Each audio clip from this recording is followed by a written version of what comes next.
Supondremos que el río era azulejo entonces, como oriundo del cielo. ¿Cómo andan? ¿Cómo están? Miren eso, es un libro, El crucero de la viuda de Nicholas Blake, el ínclito, el inmarcesible, el extraordinario Nicholas Blake. Por supuesto, como toda persona de bien, Nicholas Blake no es Nicholas Blake, es un seudónimo. Estamos hablando del poeta irlandés Cecil Day Lewis, que es su verdadero nombre y que publicaba con su verdadero nombre poesía. Es decir, que estamos ante un caso curioso de un escritor que es poeta y que usa su nombre real para la poesía. Decía Borges que la verdad solo admite el verso, y escribía con seudónimo, Nicholas Blake, novelas policiales. Se ocultaba en una máscara para hablar de los laberintos inextricables del odio y de la violencia. Pero antes de esto, queda inaugurada la sección, a través de este acto solemne, afectuoso pero sencillo, queda inaugurada la sección dedicada al séptimo círculo en el podcast. ¿Por qué el séptimo círculo? Una brevísima introducción del séptimo círculo. El séptimo círculo es una colección de novelas policiales que dirigió Borges y Bioy Casares. Esa amistad extraordinaria, amistad a la inglesa, que no necesitaba o no precisaba de confesiones. ¿Por qué dirigen una colección de novelas policiales? Bueno, primero por gusto personal, porque le gustaba. Segundo, porque había entonces en Buenos Aires, la Buenos Aires del principio del siglo XX, bueno, en principio estoy exagerando, digamos, de la década del 40, a uno se le antoja que, claro, pasaron casi 100 años, un poco menos, 80, 90, y dice, bueno, a principio del siglo, y en realidad estábamos casi en la mitad del siglo XX. Retiro lo dicho, casi a mitad del siglo XX, había como una especie de fiebre. Ahí se escuchan animales de la selva. Había una especie de fiebre por novelas policiales. Había colecciones de todo tipo, colecciones que fueron míticas y que ahora quedaron olvidadas, como la colección Rastros, por ejemplo. Y Borges y Bioy tienen la idea, fervientes lectores de novelas policiales, que podía prestigiarse el género, podía volverse un género de consulta interesante, importante, no menospreciable, si conseguían, esta es la propuesta de Borges y Bioy, si conseguían que el lector estuviera dispuesto a creer esto. ¿Con qué? Bueno, con una serie de novelas extraordinarias, muy bien escritas por muy buenos escritores, que les hicieran cambiar de parecer.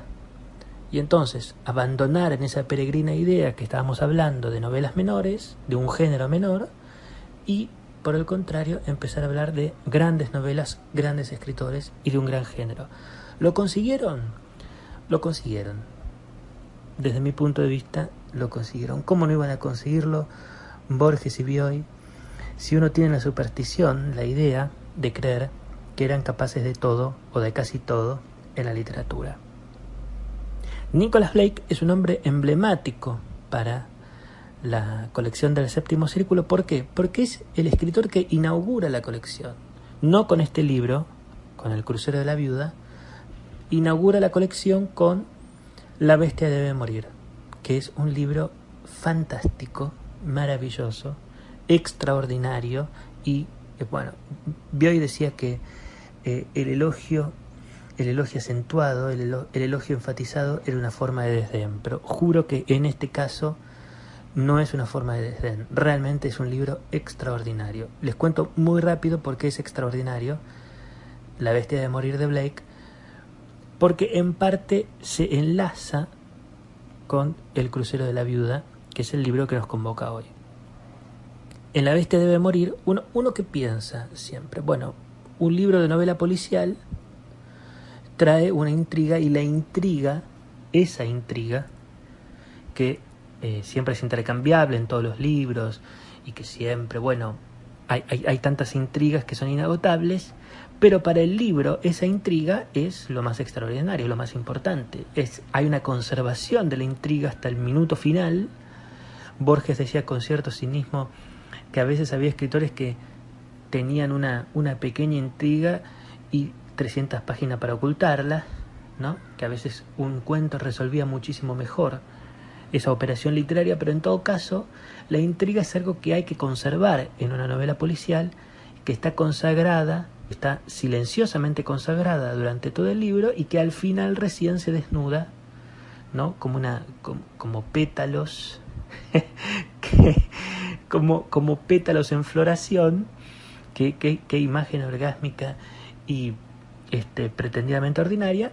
Y entonces el lector siente como una especie de éxtasis. Bueno, Nicholas Blake en La bestia debe morir hace justamente todo lo opuesto.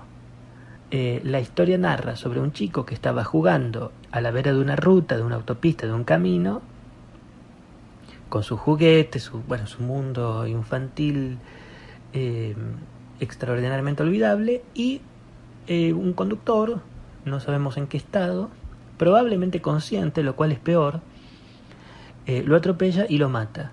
Y el padre, ahí es como una especie de escena de Quiroga, ¿no? De aquel cuento que el nene está en la selva y él se interna y piensa que se demora mucho tiempo y lo va a buscar y el nene murió y el padre dice: menos mal que te encuentro, hijito, volvá. Bueno, muy dramático. Y en realidad el lector entiende que el padre está disociado, lo encuentra muerto, pero se imagina que está vivo. Bueno, muy dramático, arranca muy dramático todo esto. Bueno, el padre de Nicholas Blake no es como el padre de Quiroga, sabe que su hijo muere, ve los juguetes diseminados por la ruta y jura venganza. La intriga no es tal, o por lo menos no es una intriga convencional. ¿Por qué? Porque el lector sabe que la víctima es el nene que muere, el padre que ve morir al hijo. Sabe que el padre jura venganza y dice: donde encuentro al conductor de autos, lo mato, lo amasijo, lo hago trizas. Entonces uno sabe que el padre será victimario y sabe que la víctima será ese conductor de autos, que no sabemos quién es, y esa es la intriga, digamos. Si finalmente lo encuentra o no lo encuentra, no voy a develar el final, y no voy a develar la búsqueda, si esa búsqueda se consagra, no se consagra, etcétera, etcétera. Es decir, esa es la intriga que tiene el libro. Todo libro policial tiene una intriga, pero digo que esa intriga no es una intriga formal o estereotipada, es una ocurrencia del gran Blake, maestro del género. ¿Por qué en parte podemos unir ese libro con este libro, El crucero de la viuda? Porque en parte ocurre algo similar. Se los digo muy rápidamente porque ya nos vamos a meter en la reseña propiamente dicha de este libro, pero se los dijo como un inicio. Es un crucero, efectivamente, Menelaos, que llega a las islas del Dodecaneso griego, ahí en la cuenca mediterránea, y hay un detective que no está asumido como detective, está en la contratapa. Esto de todas maneras no estoy revelando nada que no pudieran saberlo, pero que nadie sabe que es un detective, que es Nigel Strangeways, y va a presenciar una serie de crímenes a bordo de ese crucero. Es la vieja idea del ámbito cerrado, que puede ser un tren, que puede ser una habitación, un cuarto, o que puede ser, en este caso, un crucero, que era, como decían los indios tehuelches, una casa que navega. Antes de meternos en la novela, una última cosa sobre el Séptimo Círculo, sobre la colección del Séptimo Círculo. Yo les dije que Bioy y Borges dirigieron la colección, pero en realidad hizo un poco de trampa, porque efectivamente la dirigieron, pero la dirigieron hasta el número 120. Desde entonces la dirigió Carlos Frías, que la continuó casi hasta el número 400. Fue una serie monumental que duró años. Por tanto, Borges y Bioy publican a Nicholas Blake, de hecho lo hacen inaugurar la colección, pero este libro, El crucero de la viuda, es publicado cuando Borges y Bioy ya no dirigían la colección. Si esto a alguien le resulta importante, es un dato que hay que dar. Borges y Bioy publican de Nicholas Blake La bestia de morir, Los toneles de la muerte, Cuestión de pruebas, O envoltura de la muerte, El abominable hombre de nieve, La cabeza del viajero, Minuto para el crimen y El hueco fatal. De 120 números que publican Borges y Bioy, publicaron entonces todos estos libros de Blake. Es más, el libro 118, es decir, 2 números antes de que ellos terminaran, fue de Nicholas Blake, El hueco fatal. Y después vienen ya otros títulos de Blake en la colección: Susurro en la penumbra, La maraña, Fin de capítulo, Un puñal en el corazón, El crucero de la viuda, el libro de hoy, El gusano de la muerte, La burla siniestra, La triste variedad, La mañana después de la muerte, La herida íntima y Fin de capítulo. Se terminó entonces estos datos burocráticos de la colección del Séptimo Círculo y de Borges y de Bioy. Vamos al libro. Aclaración importante: no voy a contar la resolución, no voy a destripar la trama, voy a conservar o tratar de conservar todas las intrigas, voy a respetar no solo donde quiera que esté la voluntad de Blake de no ser desnudado, porque destripar una trama es en algún punto infravalorar el esfuerzo literario del autor, y también respetar al lector, porque la idea se trata de convidar a la lectura y no de jugar como una especie de escondidas, hasta dónde voy, dónde vuelvo, me descubro, no me descubro. No se trata tampoco de ir como un pregonero de plaza con un altoparlante y decir, bueno, el asesino es el mayordomo, como siempre. No se trata de eso, se trata de compartir y de convidar lecturas. Leo la contratapa. Los curiosos y horribles incidentes que tuvieron lugar después del viaje del Menelaos. Miren cómo ladra el perro. Esto va a ser usado para algo. El ladrido del perro va a ser importante y ahora ya les digo por qué. Los curiosos y horribles incidentes que tuvieron lugar después del viaje del Menelaos se originaron en motivos humanos más oscuros y complejos que la morada del Minotauro. Habla de Grecia. Cuando Nigel Strangeways observaba la llegada a bordo de varios pasajeros, estaba lejos de sospechar que sería muy pronto arrastrado a este otro inextricable laberinto. El laberinto, ¿no?, de las bajas pasiones humanas, de la violencia, del odio, del rencor y de la muerte. Esto último lo agregué yo. No es que su edición no esté bien. ¿Por qué decía que el ladrido del perro era interesante justo cuando estaba hablando de esto? Porque el libro se inicia con una imagen que es bellísima y es extraordinaria, que es una pareja, la pareja justamente de Nigel y de Clara. No sé, yo tengo muy mala pronunciación en diversos idiomas, en eso soy coherente, en todos hablo mal, incluso en el castellano. Bueno, Nigel y Claire son pareja, deciden que van a tomar unas vacaciones, un viaje, un crucero por el Mediterráneo, las islas Dodecaneso griego y Calimnos y todas esas islas que son bellísimas, pero que son empalagosamente bellas, ¿no? Yo al último lugar donde iría es a la costa mediterránea para ver ese destino empalagoso ¿no?, del aire asardinado o frutado, los dátiles, Turquía, todo eso. Bueno, no importa. Y entonces esta gente va ahí, va a sacar el pasaje, pero la primera escena, repito, son ellos frente a un lago viendo a unos cisnes que entran como en un estado de locura, de desesperación, que empiezan a pasear por el agua arremolinándose, haciendo como un espectáculo un poco desesperante, como si fuera casi una obra dantesca que es un poco violenta, un poco patética, un poco desesperante y un poco impresionante. Y Nigel dice, esto es un indicador, que estos animales se pongan de esta manera y nosotros, a sabiendas que vamos a emprender un viaje, nos da la pauta que algo raro va a pasar. Y efectivamente algo raro va a pasar.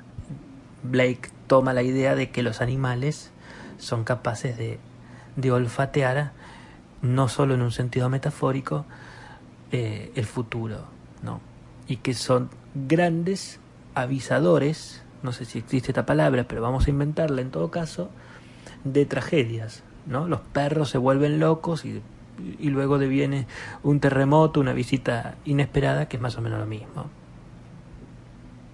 Lo bueno del libro es que, como decía al principio, Blake va un poco por las márgenes, prueba fórmulas que son interesantes. Uno puede esperar que el crimen que se comete a bordo de un crucero se da entre personas que no necesariamente se conocen, que están ahí, y que hay un motivo desconocido que lleva al asesino a eliminar a su víctima. Y en general, la tarea del detective, ¿cuál es? Bueno, es descubrir el lazo secreto, el lazo invisible, pero que estaba presente previamente al viaje, de por qué una persona quiere asesinar a otra. Bueno, eso no ocurre en esta novela. ¿Por qué? Porque todos los tripulantes del Menelaos, del crucero, tienen motivos, por lo menos uno, para asesinar a la persona que aparece muerta. Todos los tripulantes del crucero tienen por lo menos un motivo para asesinar a la persona que aparece muerta. Entonces, ahí uno como lector ya no lee diciendo, bueno, a ver, ¿quién miente? Nadie miente en principio. O nadie miente, estoy exagerando. Todos mienten, todos mentimos. Pero quiero decir, las cartas están a la vista. La tarea del detective no es pensar quién puede tener un motivo, o quién se puede alegrar, o quién se puede beneficiar de la muerte de tal persona. No es esa la investigación del detective. No es esa ni siquiera la investigación del lector, que como sabemos somos una parte activa y eventualmente creativa de la lectura. No es eso, es quién de todos ellos que tiene un motivo para matar a fulana o a fulano es quien finalmente llevó a cabo el asesinato. Por eso vuelvo atrás con lo que decía de La bestia debe morir, cuando decíamos que la intriga, las intrigas formales que tiene el género, cuál es el motivo secreto, quién se beneficia de la muerte, quién la mató y por qué la mató, en este caso están presentes, pero de manera más difusa en un punto, porque es todo tan obvio y tan claro que uno se pregunta, bueno, finalmente ¿quién lo hizo? Tan a la vista están las cartas que en un determinado momento, y estoy buscando la página, por eso estoy un poco un poco abstraído, ya la voy a encontrar, en un determinado momento Nicholas Blake empieza, por si quedaban dudas, que estaba mostrando las cartas y que estaba todo arriba de la mesa y que no intenta engañar al lector en ningún momento, en un determinado momento, fiel al estilo inglés de novela policial, hace una lista, una recopilación, acabo de encontrarla, página 140. Nicholas Blake hace una lista y más, numera las pistas, numera las pruebas, numera todo lo que tiene averiguado, todo lo que tenía previsto y todo lo que el lector conoce. Es decir, no hay manera que se le oculte nada al lector. Es al estilo inglés de escritura de novela policial, ¿no? Entonces, dice, número 1, Yante, insolada, pero volvió a bordo sola. 2, traje de baño y vestidos tendidos a secar sobre las rocas. 3, bueno, y sigue.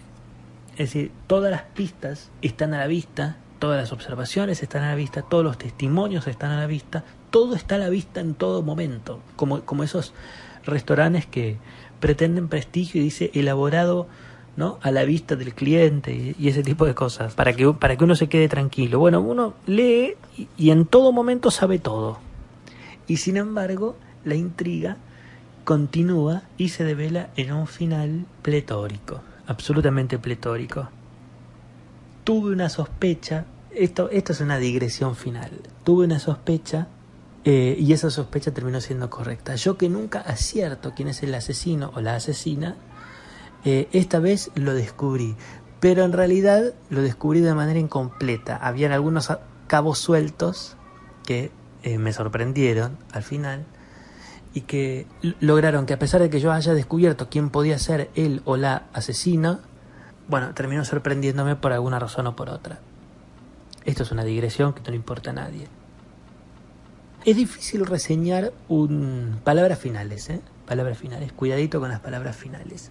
Es difícil reseñar un libro de literatura policial porque la conservación de la intriga para respetar al autor y para respetar al lector es fundamental, y es muy difícil hablar de un género del que no se puede hablar lo que motiva la lectura. A uno lo motiva leer una intriga, por eso lee una novela policial. Y uno, haciendo una reseña, no tiene que hablar de aquello que motiva la lectura, que es la intriga. Es como si, no sé, habláramos de tenis y prescindiéramos hablar de raquetas, de jugadores, de la pelota esa verde peluda, ¿no?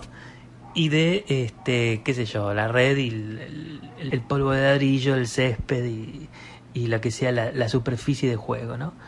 Entonces, bueno, es una dificultad, pero espero que haya quedado bien esta entrega. Sobre Ventanas Más del Séptimo Círculo, porque es una colección bellísima, extraordinaria, que es además inagotable y que trae una cantidad de libros extraordinariamente bellos y que además ofrecen particularidades que son dignas de ser rescatadas en una era presidida por la ignorancia y que poca gente lee. O no sé si estoy siendo pesimista. Permítaseme el pesimismo después de leer una novela de terror y de espanto que trata las pasiones más crueles del hombre. Esto ha sido todo. La próxima entrega de El Séptimo Círculo, de la que vamos a hablar, es sobre un libro que ya estoy empezando a leer, que se llama Prueba de Nervios, de Richard Hulk, que este sí es el número 86 de la serie, y este sí fue leído por Borges y por Bioy, y que fue publicado cuando ellos dirigían la colección. Les dejo este besito.